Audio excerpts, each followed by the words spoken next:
Damn. I like dude too, man. They ain't had to do cuz like that. They did not had to do cuz like that, man. We'll get into it right after this.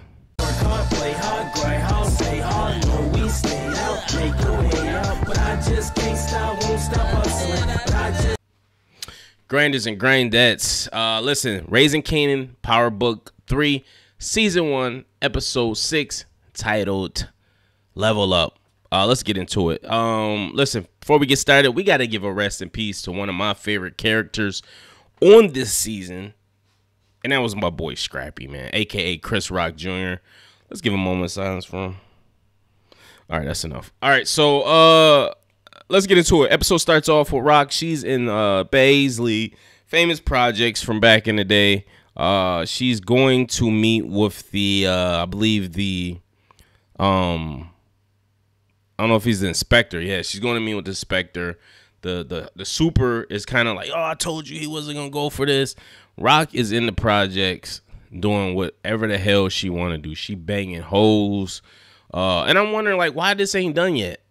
Like, what's going on? Why it's taking so long to bang a hole in a cheap-ass little fucking apartment floor? You know what I'm saying? They ain't made with nothing much but some plywood, some drywood, and I don't know. But anyways, take it whatever. The inspector is giving her hell, telling her she has to do this, meet these kind of codes. She could get a fine for this, blah, blah, blah. Rock throws on her little woman innuendos. What should I do to, what can I do to make this go away or help this?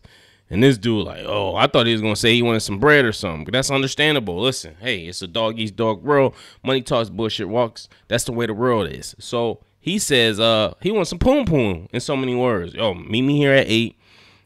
We could talk about it. Come along. I'm like, okay, this ain't going to end good. But I thought initially she was just going to give him some bread. Or she was going to bring her brothers and they rough him up or something. But we'll see what happened. And we'll get into that. Flash over. We are seeing that Lulu, Kanan, and everybody are getting ready for the showcase tonight. Lulu, Rock, and Marvin are sitting at the table.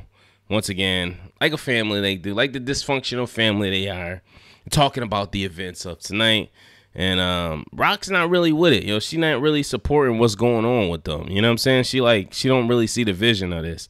And Marvin is feeling underappreciated because he's always kind of pushed to the side and given the BS jobs. And he's kind of like, yo, I need to step up, blah, blah, blah. And Rock is like, yo, the reason y'all need to get your head out the ass, the reason that all this is running and doing blah, blah, blah is because of me. And I'm thinking in my head, like, listen, a lot of these situations are created because of you, Rock. Like, you are burning. You got fire coming off you wherever you go. You got to think about the whole situation with Unique. That's because of Rock. They can't. Listen, Kanan, he was out of pocket. He might up murdering that young man. They came to some kind of agreement. Rock sacrificed D-Ice. She was ruthless. That was number one. I was like, okay, she just don't give a fuck. Number two, they like her and Unique came to an agreement. Then she gets his stash robbed or taken by the police. She don't even get it for herself. She gets it just confiscated by the police and completely just disregarded the agreement they had. And she keeps doing stuff like this, and everybody around her is getting affected by it. And then it's like, then she's saying, well, I'm the reason, blah, blah, blah, blah. But you the reason a lot of these situations are even occurring in the first place. Like your stash house getting robbed is a result of you getting their stash took. So all he did was take what was kind of like rightfully theirs. You got D, the Connect's right-hand man. He's dead now. He's gone. He's out of here. She goes and meets with this guy. And who played D'Angelo Barksdale if you used to watch The Wire. And it's funny as hell when he always turns his grandma's earpiece off. He's like, and he has his talk. And you become to find out like they weren't getting no, like they weren't meeting with the Connect, the person that was supposed to do the drop. He wasn't showing up. And come to find out it's a result of Rockwell. It's her. And I don't even think she told the brothers this, but he's like, listen, I can't trust you. And she like, well, this is the game. You don't trust anybody. And he like, well, it's levels to trust. And I like how he worded it. He was like, it's levels to it. I forget exactly what he said verbatim because I'm old and my memory is shot. But he was like, he's pretty much like, yo, it's levels to trust. And yours is just completely like, you out of here because of the simple fact that you went to my general, my right-hand man, paid him some money to get you the stash. He's like, yo, that's not honorable. And then you tell the police. Like, it ain't like you told some drug dealers or you had your people just rob the stash.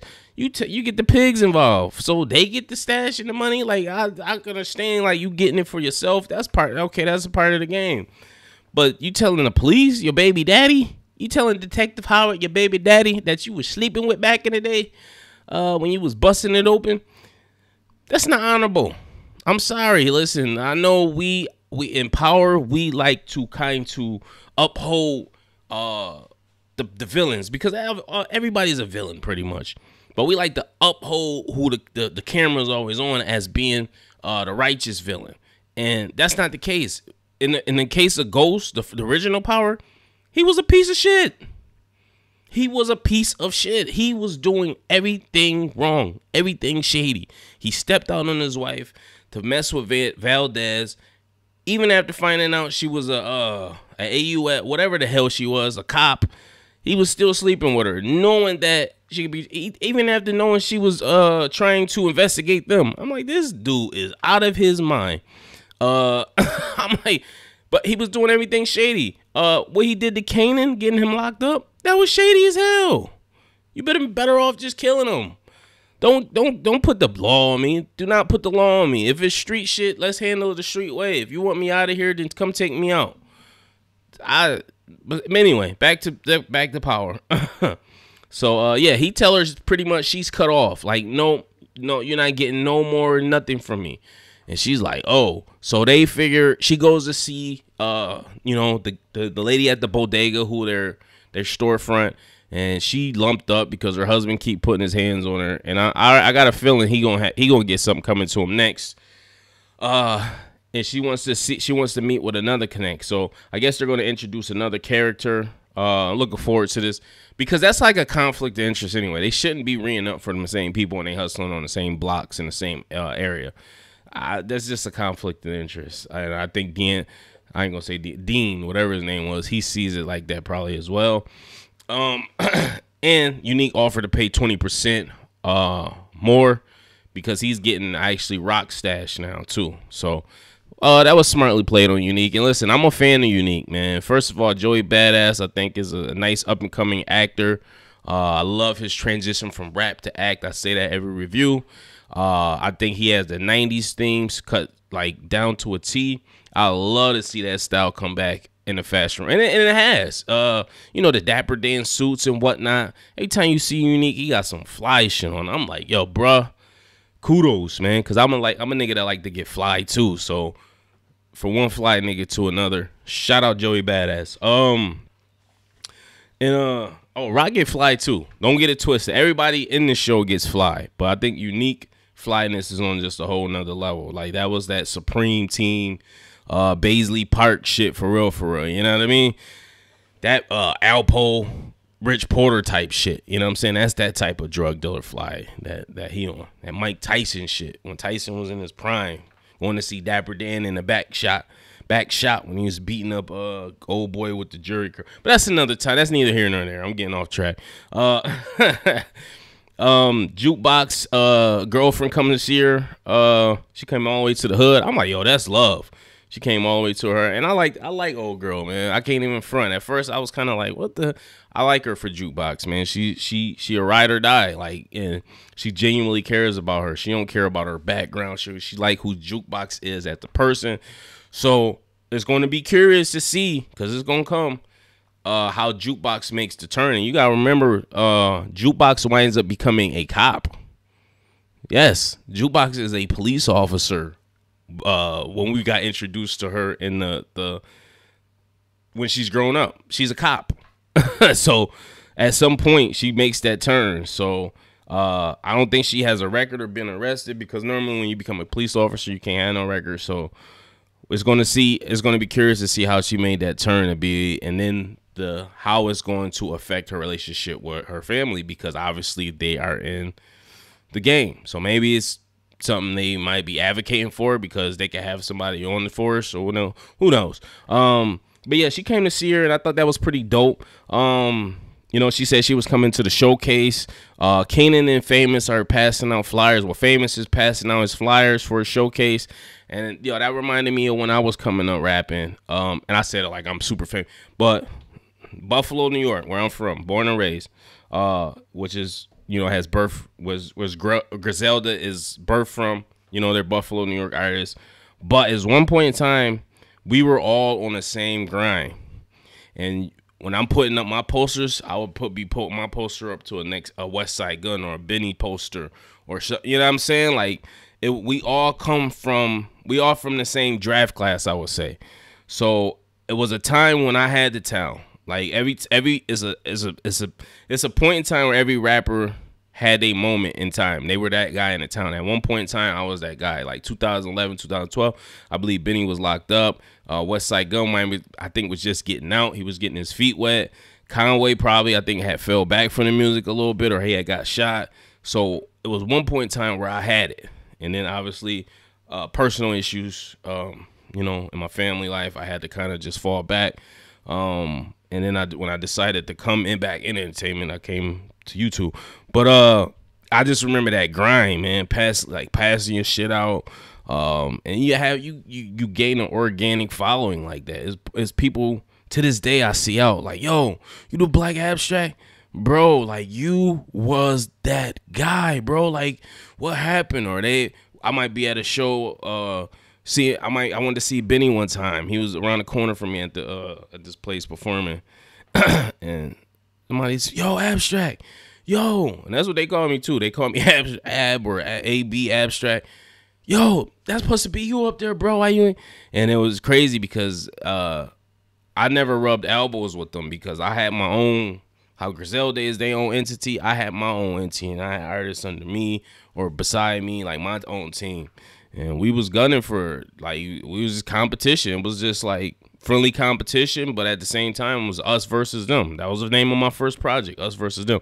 But I say that to say this: I respect the grind that Famous is putting in, and that's how you work. Any artists out here, that's how you grind, that's how you work. You do them hand in hand. At least that's how it used to be back in the day. Everything is internet now, so it's a little different.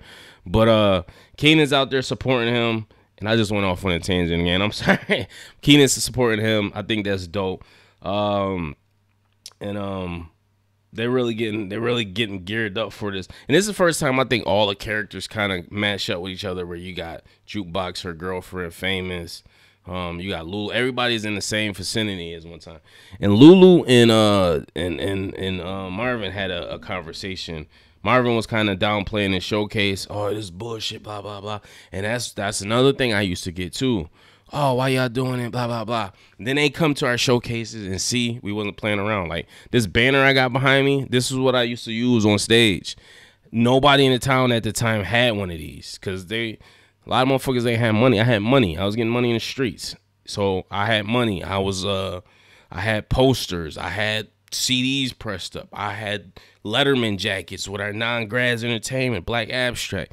Like, yeah, we was doing everything. Like we had like rappers that was in the game on a fucking just the local level. You know what I'm saying? The only downfall I had was just not being consistent, just like stopping. Like I stopped abruptly. But anyway, and Lulu tells Marvin that, like, listen, your daughter performing here. Once you be a father. And Marvin could have took that like, motherfucker, fuck you. But it was like, yo, he jai right. You know what I mean? Like, he right. Like, I should be being more of a father to Jukebox because they have nothing in common at all. I doubt he know that Jukebox is popping a white girl. I doubt it. We see that Rock goes to see first of all, we see that Kanan is getting ready for the thing. This dude, suit and tie, or dress shirt and tie, and he mentions Boyz II Men. If you don't know, Boyz II Men was the shit around this time. They came out with a whole different look. They had suit ties. They was complete opposite of Jodeci, who was kind of like more thuggish and streetish. So he's like, yeah, you know, Boyz II Men was, in this case, this is Kanan Stark. We know the monster that this dude is going to be in life. But to see him like this, it's crazy because it's such foreshadowing what's going to happen to him. It's something drastically about to happen to him. And I predict that Marvin, Raquel, Lulu are all going to get killed. If not at the end of this season, maybe it's a couple seasons, but so I think they all just going to get wiped out. And it's going to force Kanan just to become a monster because he don't have nobody. You notice at his funeral when he died, nobody came to him. He didn't have anybody. His only Jukebox was dead. He killed Jukebox, obviously. And that's foreshadowing too. You got to realize how close they are. And he still killed his cousin. He killed his son. What caused him to come to that? You know what I'm saying? Like, with something that happened that we're going to see that forced him to turn to Darth Vader, to turn to the dark side. But this happy-go-lucky Kanan is a happy kid. He's a spoiled kid. He doesn't really need or want for anything. He's kind of like Tariq in the sense he just wants to be involved in something that he doesn't have to be involved in. But I think it's a little different. Kanan is a little closer. Ghost was kind of transitioning from the street. So it was weird seeing Tariq do it, but it's the same thing. It's this, you come from that bloodline or that DNA, that savagery is just inherited in you. So yeah, it's gonna be crazy, man. I'm not sure if this got renewed. I'm pretty sure it will get renewed, but I'm invested. Even though this was a filler episode, I'm invested in this. We see that Unique has we seen Unique that he's sending Scrappy and one of his guys out to kind of go to this showcase to start some shit. Because prior to that, Lulu came and saw him and tell him like, yo, he need a clean event. And he was telling Rock this too. Rock wasn't trying to hear it, but she initially agreed. So he goes to Unique, talks to him about Dolo, and I'm like, yo, this is gonna be bad. And Unique is like, yeah, I'll go with it. And I'm like, yo, this dude, I'm thinking the same thing Unique said. He said, yo, the audacity. You killed one of my mans. You got my stash robbed. You killed another one of my peoples when the stash was getting the audacity. The fucking audacity. Let your security do their fucking job. I wouldn't have came to Unique and asked them shit. Let your security do their fucking job. That's crazy to me. Like, that's crazy. I can't even say Lulu don't know. Lulu is abreast to everything that's going on. He's Rock's right-hand man. And that's their favorite brother. So I was like, yo, that's what I was thinking too. Like, the litigated gall of this motherfucker to come over here and ask me to, he's like, oh, you never know. You're going to need a favor one day. I'm like, okay. And then that favor went right out the window. Unique, like, nah. And then he goes to Scrappy to do it too. I'm like, that's the other person Rock burnt. But we're going to get into it. So we had the showcase. Actually, Rock goes to see this super. And prior to that, I want to say Kanan is warming up the Symphony. He actually likes Symphony now. Because I want to bring that up when he comes in. But anyway, Rock goes to see the super. And sure enough, this motherfucker smoking his nasty ass cigarettes. I hate cigarettes. I couldn't never date a girl that smokes cigarettes. It's just a disgusting habit. He's smoking his little cigarettes with his, like, oh, yeah, I did some action round about you. Couldn't find out you a drug dealer. And she, like, pull out the cash. She, like, here. He, like, oh, word, I see you bought that little dress for me. And she, like, this a cat. And I like how Rock talk. No, it's a cash door only. Like, her little New York. Because I know she not really from New York, but her, or maybe she might be, but I know she not in the street. So she was like, no, this a cash deal only. And he like, I'll tell you what it is. And he fucking like tries to manhandle her and punches her in her stomach. I'm like, damn, nigga, you gonna just take the, god damn, nigga, just take the money first or something. And then still see if you can finesse some little joint. Like, man, you sure you don't want to? I would have took the little bribe though. Like, man, yeah, just shit. All right, cool. I ain't see shit. Just give me a little, throw me a little 20,000 here and there. You know what I'm saying? That's fine. That's plenty. Fuck. What the fuck you need to, you know what I'm saying? Nigga gonna lose his life over some box. Niggas is predators though.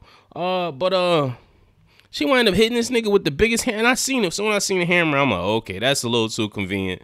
He took that motherfucker bop at the right time too. That was one of them swings that had to be at the right time. Cause if he would have any sooner or any prolonged, she could have missed. He could have ducked something, and then who knows how that would have played. I'm pretty sure she had her pistol on her somewhere.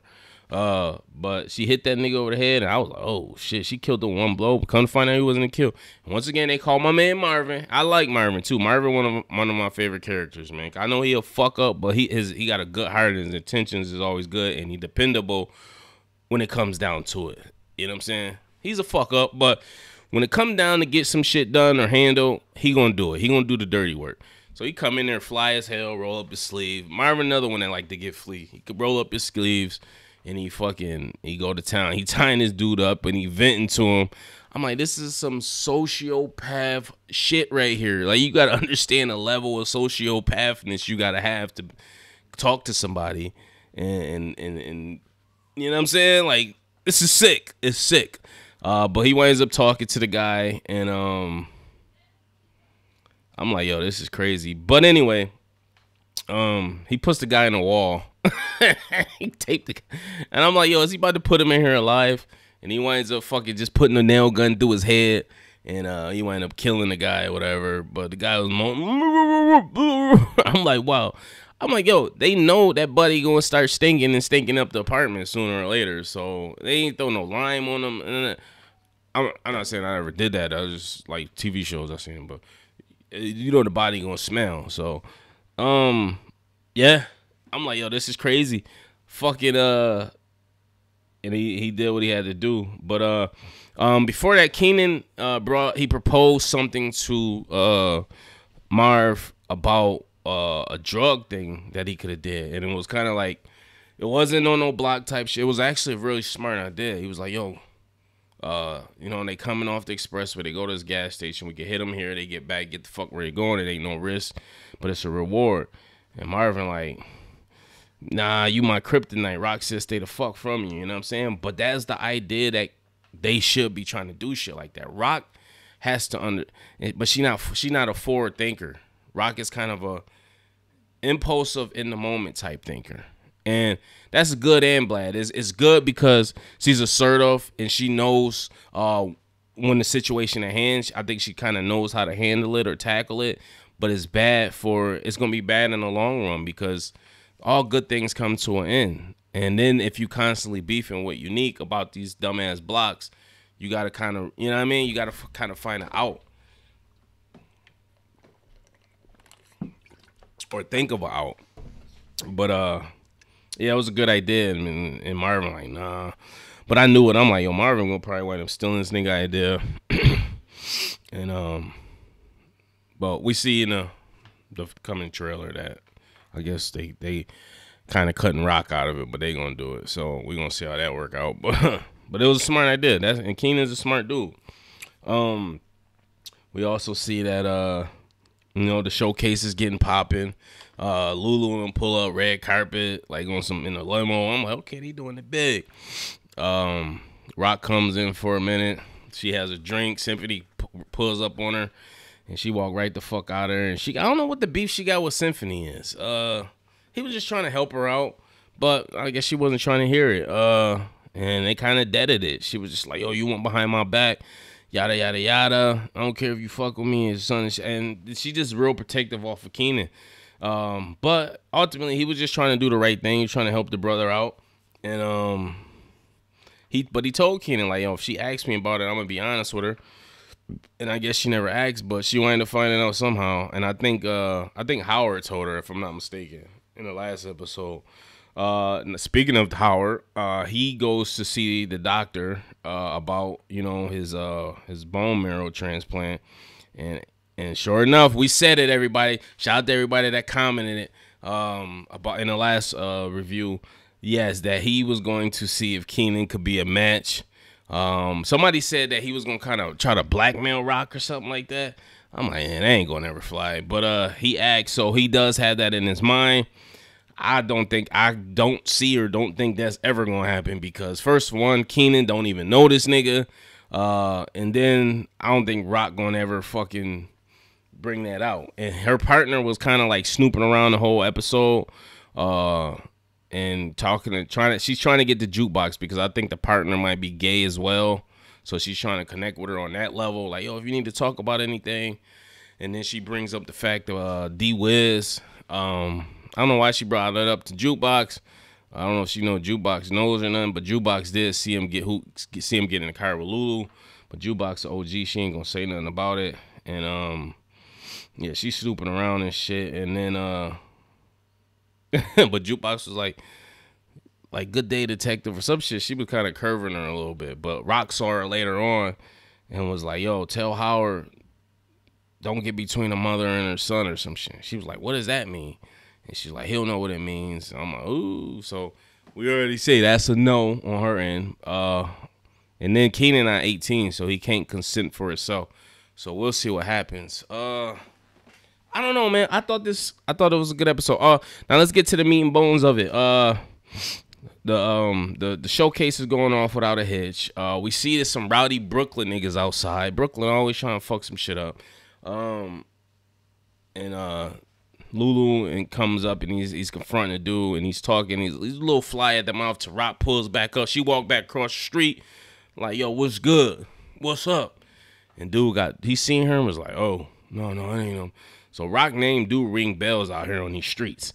Don't get it twisted. Rockwell Stark. Is her last name Stark? I don't think it's right. I forget what her last name is. But her name ring bells out here. Dude get quiet. They wind up letting dude in. Dude is in there being super aggressive, pulling the girl out. Hey, baby.